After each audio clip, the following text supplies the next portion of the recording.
birthday Glastonbury! This year marks 50 years since the Glastonbury Festival was first held. This year the festival had to be cancelled because of the worldwide coronavirus outbreak. Otherwise, the festival would have taken place on 25th to 29th of June at Worthy Farm, Somerset, England. What is Glastonbury Festival? Glastonbury is one of the world's biggest music and performing arts festival. Around 200,000 people attending the 5-day festival of contemporary performing arts that takes place in Pilton, Somerset, in England. In addition to contemporary music, the festival hosts dance, comedy, theatre, circus, cabaret, and other arts. Leading pop and rock artists had headlined on the main stage of the festival.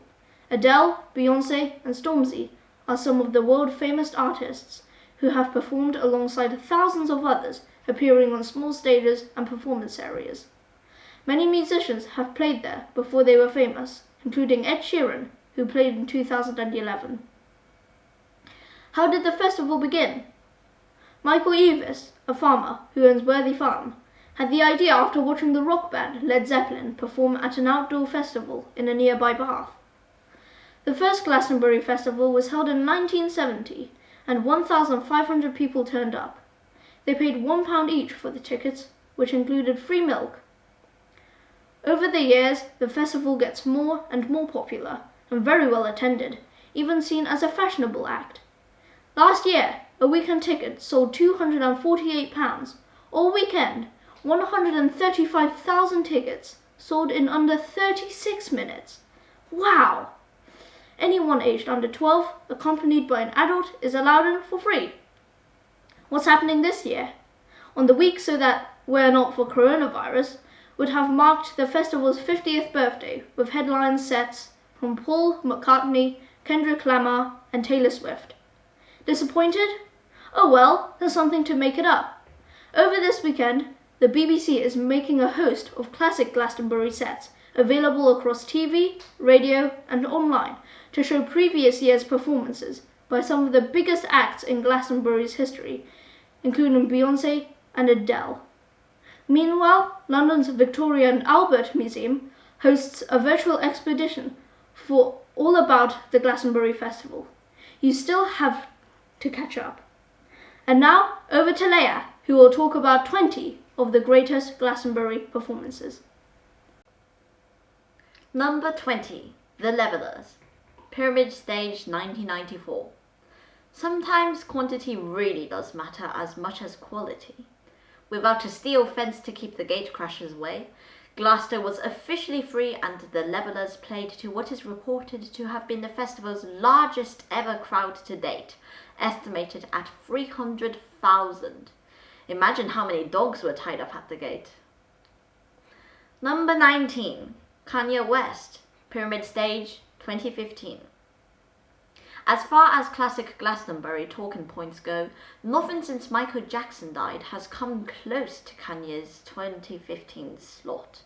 For all his claims to be the biggest rock star on the planet, nerves got the better of what was arguably Kanye's highest profile show ever. His attempt to echo Jay-Z's rock-embracing Wonderwall from 2008 fell flat when he forgot the words to Bohemian Rhapsody, and he had to restart Black Skinhead after comedian Lee Nelson invaded the stage pretending to be a surprise guest rapper. Nonetheless, some class this as another key victory in hip-hop's Glastonbury takeover. Number 18. Primal Scream. Enemy Stage 1992.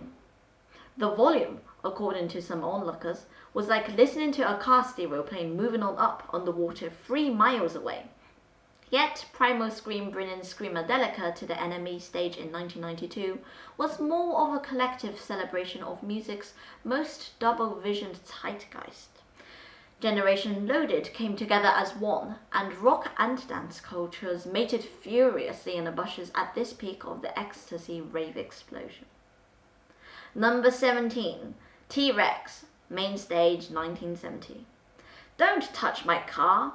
Mark Bolan barked at Michael Eavis when he tried brushing leaves off his Cadillac. This was en route to Minehead Butlins to replace the Kinks at what was then essentially a farmers' party taking place on a stage held together with string. Yet Boland's T-Rex stormed the inaugural Glastonbury, or the Pilton Pop Folk and Blues Festival as it was known, £1 per ticket and all the milk you could drink. Boland played on and on and on as the sun was going down, Evis recalled. All the hits, the full works, and it sounded fantastic. Number 16, Portishead, Acoustic Tent, 1995. As many a troubadour will attest, it's rare to find a crush of 15,000 people stuck outside the acoustic tent.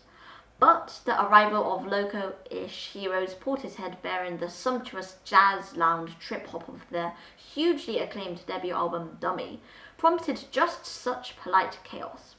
The lucky few inside reported a bewitching set of very modern Heartache, Glory Box and Sour Times, capping a show of immense grace and emotion.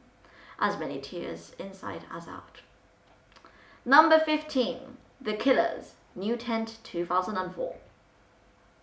The best sign of encroaching superstardom, they say, is when your John Peel stage debut is as rammed and as rambunctious as Theresa May's leaving drinks.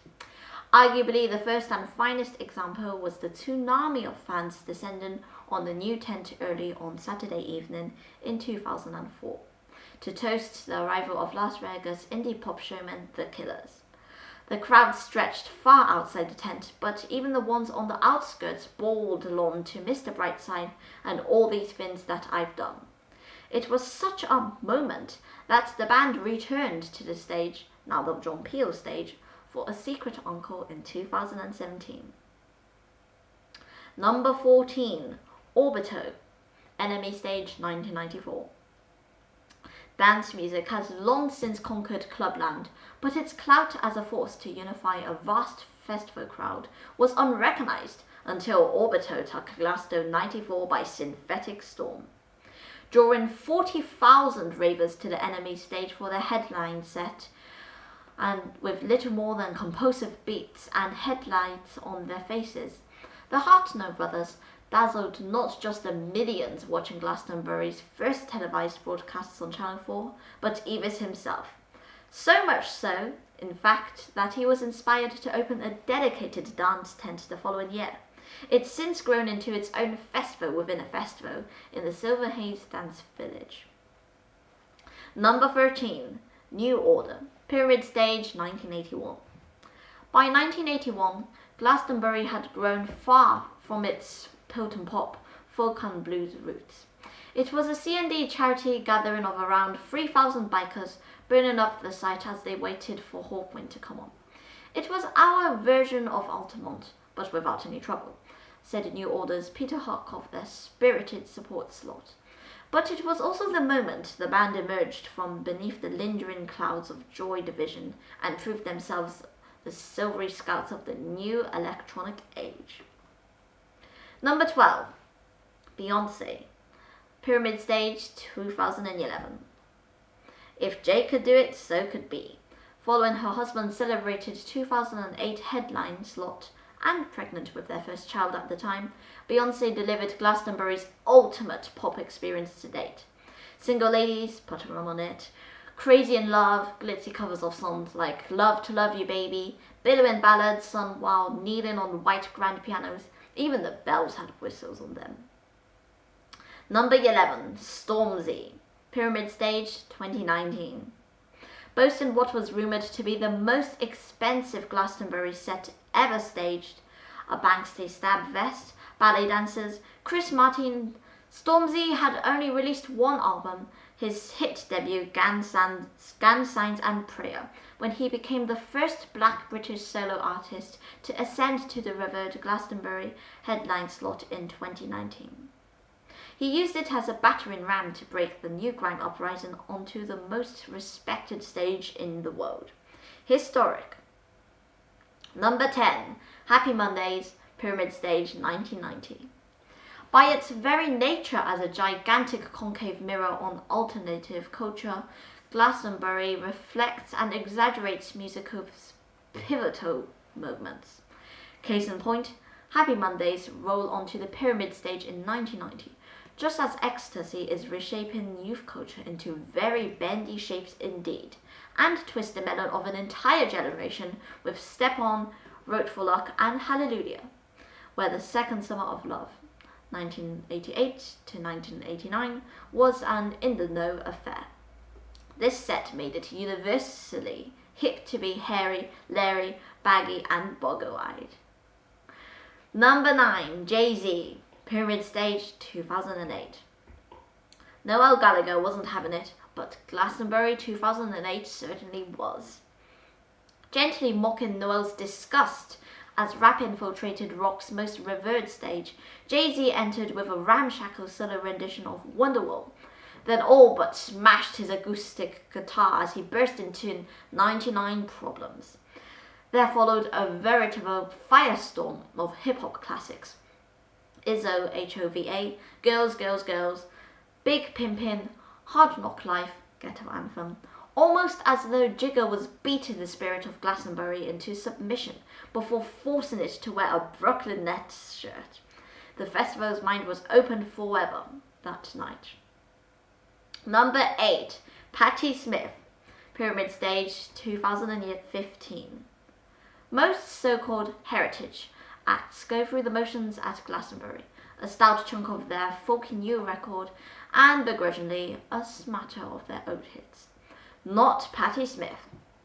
She attacked the Pyramid stage in 2015 like a white-haired tornado, ripping strings from her guitar by the fistful and hailing freedom at the top of her voice. She tore through Land, Gloria, and The Who's My Generation, like the age-defying punk pioneer she is. She even found time to present the actual Dalai Lama with a birthday cake on stage and fall on her face. Number 7, Oasis, Enemy Stage 1994. Scenes become seismic events when they prove they can dominate an entire Glastonbury festival. Take Sunday's 26th of June 1994.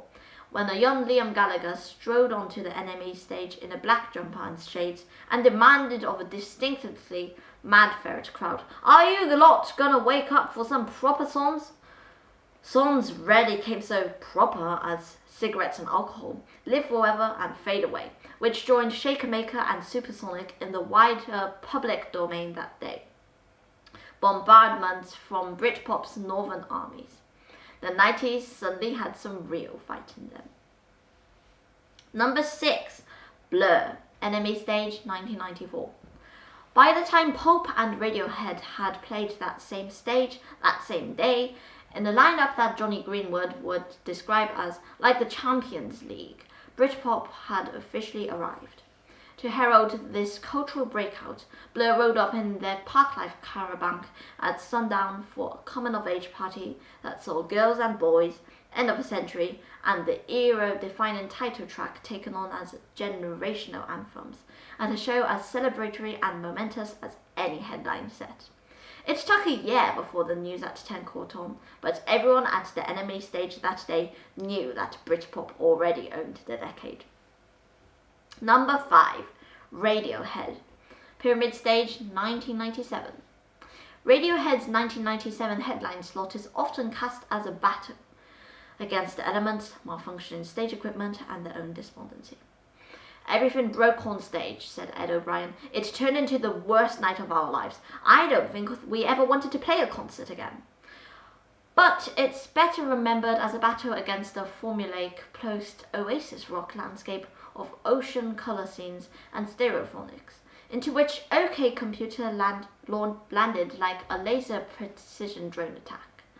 Lucky ran out like an epic air raid siren for the end of the century, and Radiohead's fresh brand of ultra-modern melancholia, No Surprises, Karma Police, Airbag, made it feel as though the future had chosen Worthy Farm for its grand unveiling.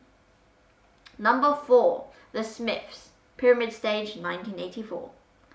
I don't want to sound revolutionary or wild or dangerous, but hippie done. What does it mean? So said Morrissey. Hearing aid firmly in lockhole backstage at Glastonbury 1984. shortly before the Smiths were resoundingly booed and bottled by a field full of Santana fans. Hippydom certainly wasn't a bunch of effete Mancunians flapping around singing wiry pop songs full of wry, poetic teenage ennui, such as Hand in Glove, Heaven Knows I'm Miserable Now, and This Charming Man. The performance inspired Glastonbury's first stage invasion, but never would Glasgow be defined as a purely hippie festival again. With the Smiths came a new subculture and contemporary inclusiveness that reinvented the festival as a youth culture gathering that was indeed revolutionary, wild, and a little bit dangerous. Number 3. Paul McCartney, Pyramid Stage 2004. Sometimes all it takes to slip seamlessly into Glastonbury legend is the greatest songbook known to mankind. Sir Paul's first ever UK festival show, no, really, was the sing-along to end them all. Eleanor Rigby into Drive My Car, Penny Lane, Get Back, Band on the Run, Back in the USSR, Live and Let Die, I've Got a Feeling, Lady Madonna, and a Hey Jude, you could hear from Dunfermline. That was before the encore. Number 2. David Bowie, Pyramid Stage 2000. Bowie's reputation as an uncompromising and iconoclast preceded him for Glastonbury 2000. We'd seen him headline festivals before, playing hit-free drum and bass sets or onslaughts of screeching future metal that sounded like vaguely tuneful slow-motion car crashes. Needless to say, we weren't exactly expecting Changes, and Life on Mars, and Ashes to Ashes, and Rebel Rebel, and Under Pressure, and Starman, and all the young dudes, and everything else you could possibly want David Bowie to play. You could have seen David Bowie like 1,000 times live, and this would be the set you remembered. Number 1. Pulp, Pyramid Stage, 1995. When the Stone Roses pulled out of their hotly anticipated Glastonbury headline set in 1995, few in the crowd had any idea who was replacing them until Pulp walked on stage. To say they stepped up is a vast understatement. They went down in history. Jarvis Cocker seemed born to prowl the world's largest stage, chatting to the biggest crowd of his life, like it was a mate down at his local Voyeurs Anomalous meeting. The likes of Babies, Disco 2000, and Common People crystallized Britpop's ascendance in 60 or so scintillating minutes. They even unveiled a new song, seemingly penned for the occasion, sorted for ease and whiz, and encapsulated the bewildering, otherworldly spirit of Glastonbury in 20 words. Is this the way they say the future's meant to feel? Or just 20,000 people standing in a field? And to think, they asked Rod Stewart to fill in first. This is the selection from the Independent newspaper. Do you agree with them? If not, what are your top 20 acts for Glastonbury Festival? Is your personal favourite musician included? Be sure to leave a comment below. We'd love to hear from you.